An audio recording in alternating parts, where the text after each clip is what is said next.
Good morning, everyone, one more time. And let's welcome Mr. Mukundan, first of all, with a very warm applause. Kind request for that. Mr. Mukundan is the MD and CEO of Tata Chemicals, with Tata Group for 31 years. And that itself is a huge statement, right? I've been in the businesses across all the business lines of Tata. Basically, it started with, as I said, he's the CEO of Tata Chemicals. When we are talking about the Jugaad, he brings in his own rich perspective to the entire piece, and we are privileged to have him here this morning with us today, right? I'll take back some of the pointers of the first session. When I come back, I'm going to summarize this with for Dr. Mukundan. For Mr. Mukundan, and with that, let me I have the pleasure of inviting him on the dais.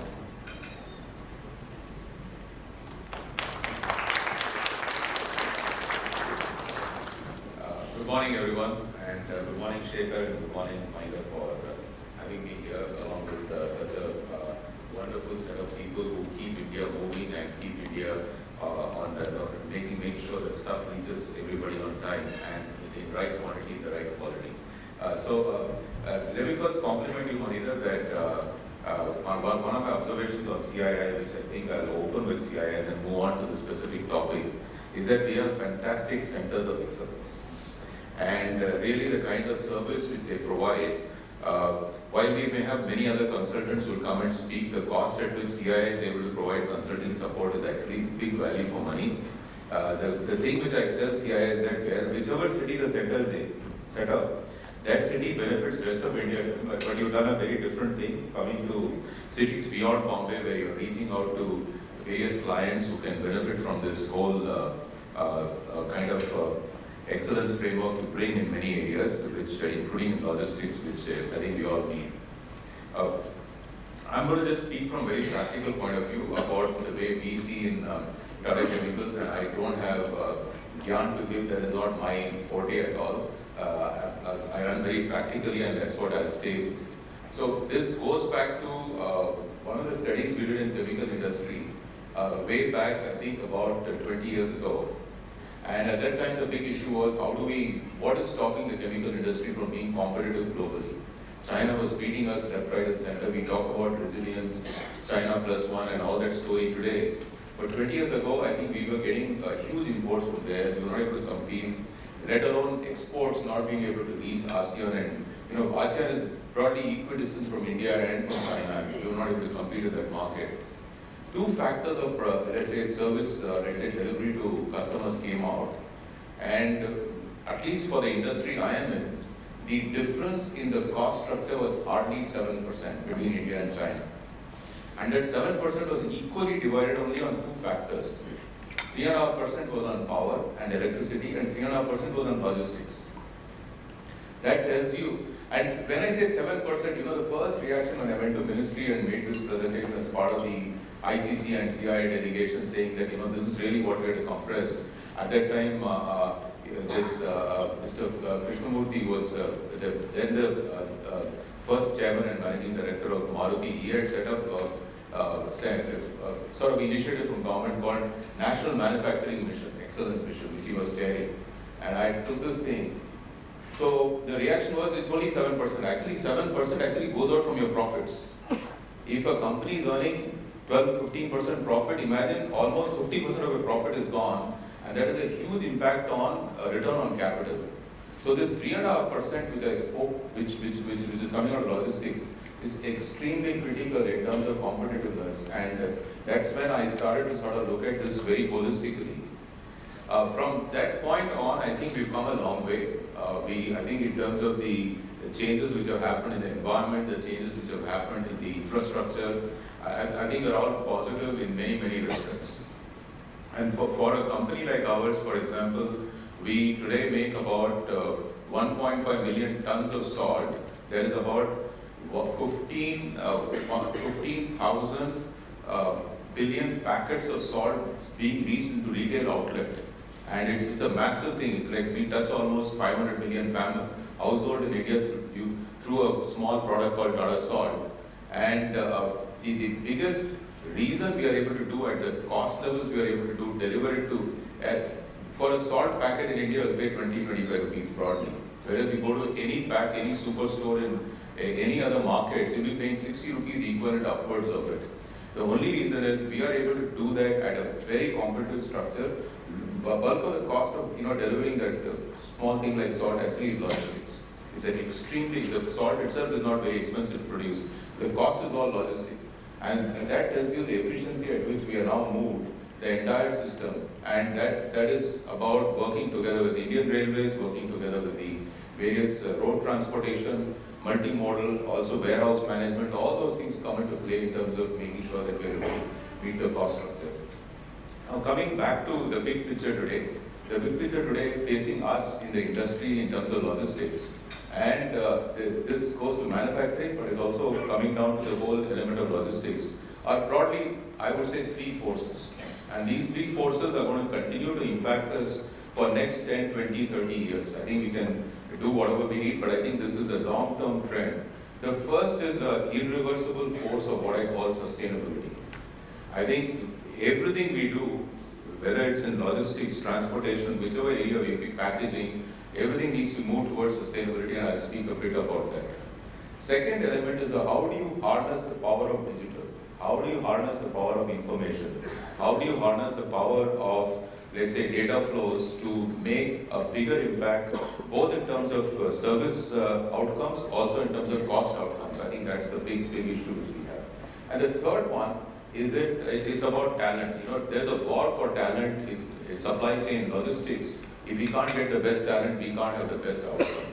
And today, opportunities for youngsters, they can go and work anywhere, they can do whatever kind of, and we have to make our area of function one of the most attractive areas where we can position it to say that this is equally value creating, like design, development. There's a design and logistic planning, which I think we need to bring to the fore to make our youngsters feel that this is really an area where they would like to make a career. So broadly, these three frameworks, and in terms of the first one, which I thought I'll speak about, is on sustainability. I think what Indian Railways has started to do as a process of complete electrification of supply, the entire network, I think is a case in point on what India can do if it takes up the whole element in terms of one sector moving completely towards carbon-free transportation. And that carbon-free transportation has to be one of the elements which we will continue to see even in local logistics, even in and one of the points I would say is that when we speak about EV transition and stuff like that, the small run local transportation will be one of the first ones which will actually electrify the fastest.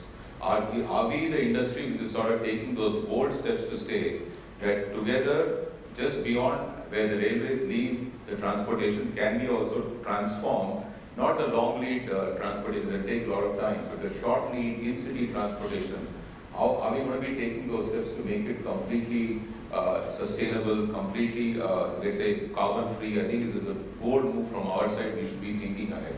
And obviously, the Jugaad in that is going to be how do we get that entire vehicle fleet more frugal, low cost? How do we sort of make sure that we get able to operationalize the entire fleet in a way that it is very, very competitive?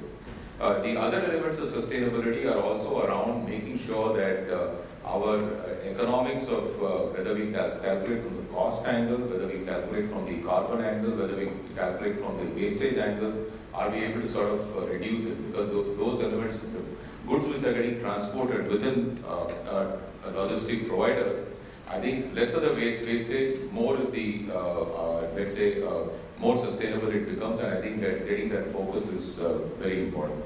The second piece is around how do we drive digital. I think increasingly this whole space of logistics will be data information driven, and the inefficiencies, the efficiency gains which you can get, the service gains which you can get are going to be extremely powerful. And in that regard, what we are trying to do with Tata Chemicals is to build a supply chain tower, which is a single source of truth for us in terms of where are the products, where is the raw material, where, how is it moving? Is it getting service through the most efficient, most effective, most deliverable kind of a means or not? I think that is something which we now have at least visibility. In the past, we never used to have visibility, and multimodal visibility is extremely important in that, including your truck movements, including your rake movements, and that data today is available in Tower, and that allows us to sort of manage our stock levels. And it's an important element, because when you talk about current environment which we are sitting today, with interest cost ahead of 12%, 10% what we are paying, even if we save, let us say, 15 days of turnaround, and we are able to sort of reduce the stock points, usually everybody will say 45 days of stock is nothing, no problem. But if we can bring it on to 30 days, bring it on to 20 days, it's a massive amount of interest saving which companies can benefit from. It is not just efficiency gain of delivering on time. So using this power of digital, power of data, and as a logistics service provider, are we going out of our way to giving it on tap to our customers? Are we developing data visibility to our customers? From customer side, are you bringing in this data and giving it to your sales and marketing team? Are you giving it to your purchase teams? I think those will become very, very critical in terms of going forward. And lastly, what I wanted to say is about talent. I think that this industry, as logistics, when you speak about logistics, supply chain, it is not seen as front of center in terms of what management value chain is all about. Obviously, in the hierarchy, sales and marketing gets its own position of, let's say, importance. Manufacturing gets its own position of importance. But this is not seen as such. But the reality is, in most companies, 1/3 of the cost structure of the company, if you take 1/3 is the variable cost of production, 1/3 is the logistic and supply chain, and 1/3 is the fixed cost. I think if you take the total cost, this is a big chunk of cost which people tend to sort of ignore. Elevating this to the senior management, elevating this to the board level, bringing visibility of this data to board level, I think will elevate this function and its importance. And we will come under greater scrutiny as a function. Getting that function under greater scrutiny will also give us the importance and power to attract talent and power to sort of bring in new ideas to take this step forward. So I only have 3 mantras that I think as an industry, while we will do everything right, and there is a warehouse audit service or excellent service which will be, that for example, will be offered by CII, and similarly transportation audit service and all that. But at the end of the day, I think we have to leapfrog by thinking about, are we moving towards more sustainable mode of transportation? Are we moving towards more sustainable mode of warehousing? And what are all those elements to improve that? The second element is around, are we digitizing? Are we getting data in? And third element is about, are we elevating the function so as to attract the best of talent to come and work for this space? Having said that, I am absolutely delighted that CII and you all have come together. And this is a very important piece of the cost structure of the economy, and also a very important piece and cost structure of wastage reduction, whether it's, let's say, food grain storage or storage of chemicals, whatever you want to say, so that we can extend the shelf life of these products. I think this is a very important part, and this will continue to be a part which will play a central role as Indian economy goes from, I would say, 3.5 trillion to close to about 10 trillion in 15 years. We will create 2 new Indias. It's a big opportunity. I tell my team whenever I meet youngsters, we were very fortunate in our generation. In 30 years, we saw the economy go 10 times. When I joined workforce, we were 300 billion. We are today close to 3 trillion. 10x growth in 30 years. I don't know whether this generation of youngsters are going to see, but they will create 2 new Indias now, which is from 3 to we'll go to about 10. So we'll have 2 more Indias getting created in our lifespan, and it's an opportunity we can't let go. This creation of 2 more Indias, we can either do it the way we were in the past, or we can do it differently. And that differently is towards making it more sustainable, more digital, more efficient, greater service to our customers, and greater value added to the entire economy. Thank you, and thank you for having me, and I hope this was useful for all of you, and have a great set of deliberations going forward. Thank you.